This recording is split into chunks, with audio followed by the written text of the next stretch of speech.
Hi, today we're talking about pets, service animals, and emotional support animals.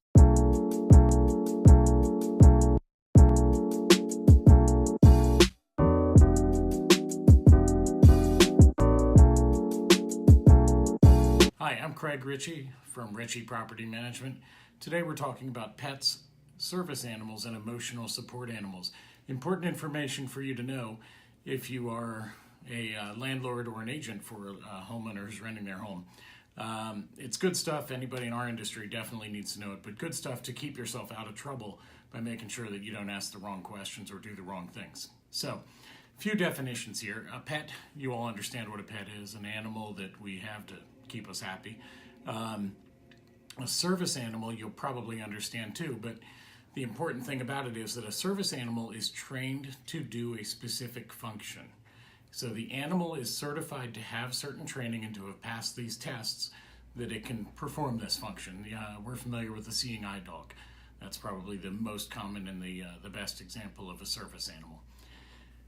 The third category, which is really the newer one, is about emotional support animals. An emotional support animal has no special training and is not limited to any special type of animals.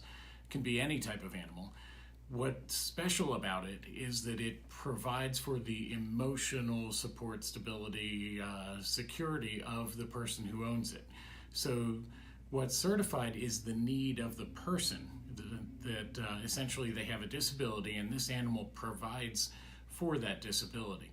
There are a lot of very valid and good purposes for them. PTSD is probably the strongest one in our current environment, most common use and best purpose for it, because they do provide a lot of calming influence, and a lot of these animals can learn to sense when excessive stress is coming on or other issues, and they can help people deal with all these things. So there is a very valid need for it. The important thing to remember, besides the fact that the animal is not certified, is that this is a disability-based need. So you have to treat this emotional support animal like a tool or something that a disabled person would have in your home. So if you had somebody come into your home who wanted to rent it and needed a wheelchair, you wouldn't say you can't bring the wheelchair in. And similarly, if they have an emotional support cat or dog or bird, you can't say that they can't bring that animal in either. I've heard of people laying it back on the association, condo association, homeowners, whatever, saying we have a no pet policy.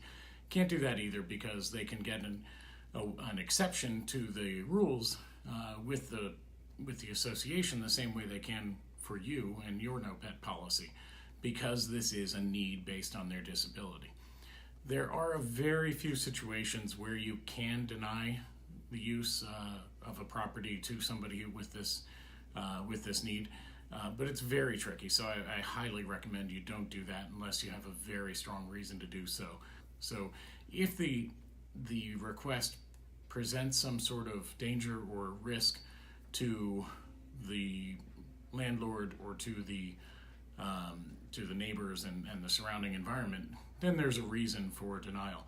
But it would be hard to say that most animals present a big enough risk to deny them. So if you're thinking of denying somebody, definitely contact an attorney, because you don't want to step the wrong way on that.